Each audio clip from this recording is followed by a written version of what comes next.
Most people who remember the name Ellen Nordegren remember one night. Thanksgiving 2009, a fire hydrant, a shattered car window, and a marriage collapsing in full public view. For years afterward, she was known mainly as the quiet, guarded wife standing in Tiger Woods' shadow. But the woman living her life today looks almost nothing like that tabloid caricature. She didn't just weather the fallout. She rebuilt deliberately and quietly on her own terms. There was never a splashy reality show, a tell-all memoir, or a headline-grabbing rebrand. Instead, the version of Ellen who emerged in the years since is defined by something almost radical in its plainness: normalcy.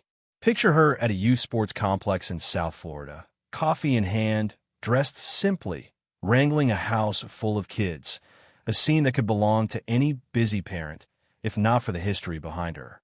Now in her mid-40s, she carries herself with an ease that seems earned rather than performed. Perhaps the most surprising update for anyone who still pictures her with just two children, Sam and Charlie, is the sheer size of her family today. Since around 2017, Ellen has been with former NFL tight end Jordan Cameron, and together they've built a large blended household. The couple share 3 children, a son, Arthur, born in 2019, and 2 more children born in the years since. And Jordan also has a child from an earlier relationship. Between his family and hers, reports describe Ellen as effectively the mother of 6. But the more striking chapter of her story isn't found in her family tree. It's found in her education. While much of the world assumed she'd eventually cash in with a tell-all interview or a big-money book deal, Ellen instead enrolled at Rollins College in Florida, pursuing a degree in psychology. It wasn't a passing interest. She graduated in 2014 with a 3.96 GPA, was recognized as an outstanding graduating senior, and later went on to become a licensed mental health counselor, working under the name Yin Therapy. There's an undeniable resonance in that path. A woman whose private pain, once played out across tabloid front pages, built a career helping other people process theirs. Some more recent reporting suggests the practice may not currently be active, though her counseling license and training remain part of her story. Just as notable is how her relationship with Tiger Woods has evolved. What was once one of the most bitter, high-profile splits in sports has settled into something closer to genuine partnership. The two are frequently described by those close to them as being in a good place, co-parenting well, and showing up for their children's milestones together. A far cry from the anger and heartbreak of 2009. Ellen didn't cast herself as a victim, and she didn't play the villain either. She simply built a life beyond the scandal, at her own pace, largely out of public view. To understand how far she's come, it helps to go back to where she started, a modest, private upbringing in Stockholm. Ellen and her twin sister, Josephine, grew up the daughters of a journalist father and a mother who worked in Swedish politics. Their parents divorced when the girls were 7, and the twins spent their teenage summers working at a local clothing store to help pay for school, a far cry from the world of private jets and record-setting divorce settlements that would come later. The path to America wasn't paved by glamour. It started with a nanny job.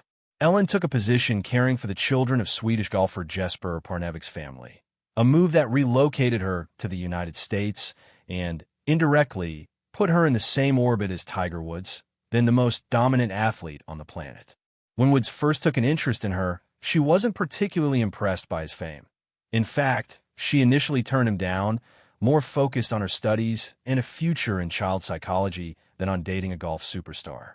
Woods, though, was persistent, and the two eventually began a relationship that bridged 2 very different worlds: his loud, commercialized American stardom and her reserved Swedish sensibility.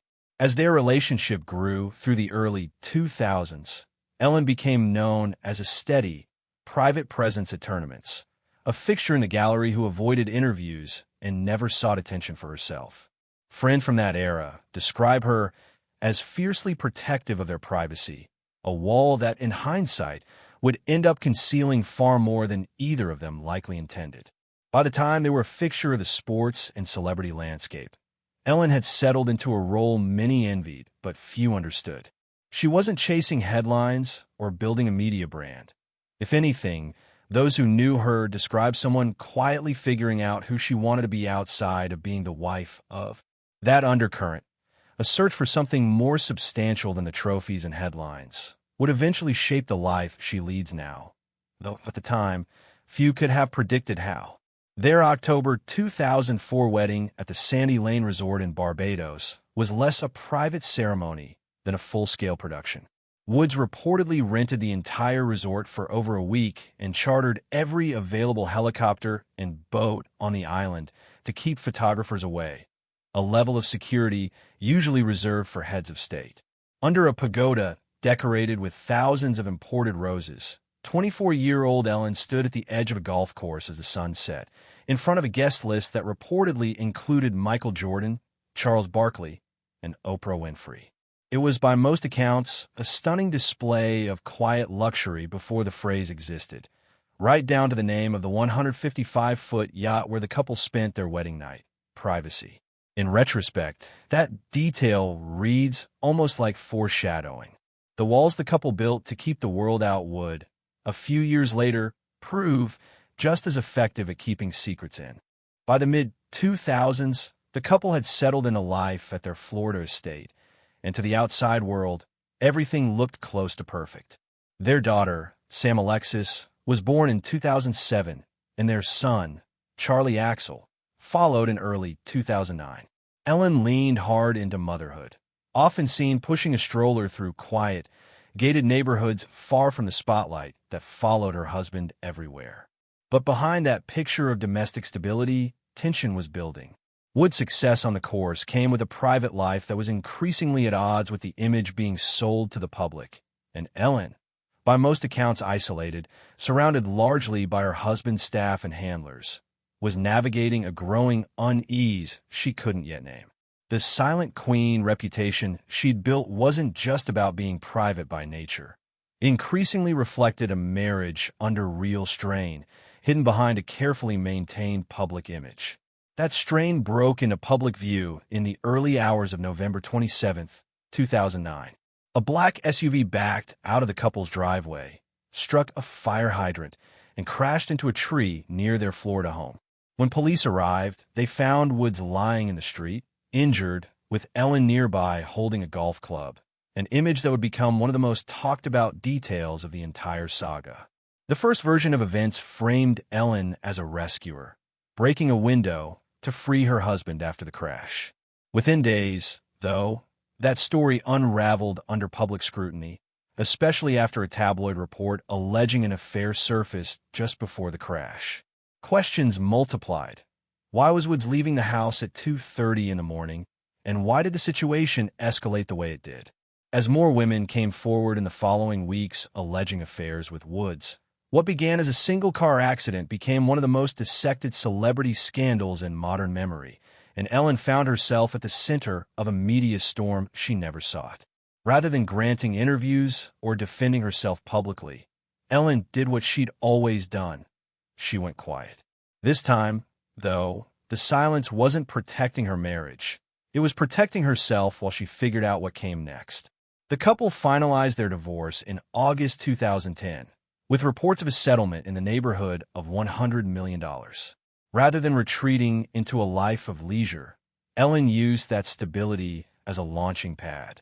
She demolished and rebuilt a Florida home from the ground up, a project many read as symbolic of the life she was reconstructing for herself, and enrolled at Rollins College, where she'd go on to graduate near the top of her class before pursuing licensure as a mental health counselor.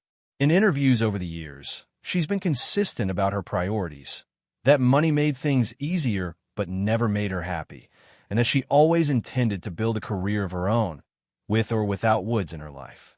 She's also spoken candidly about seeking therapy herself in the aftermath of the divorce, describing the disorientation of watching a life she believed was real unravel in public.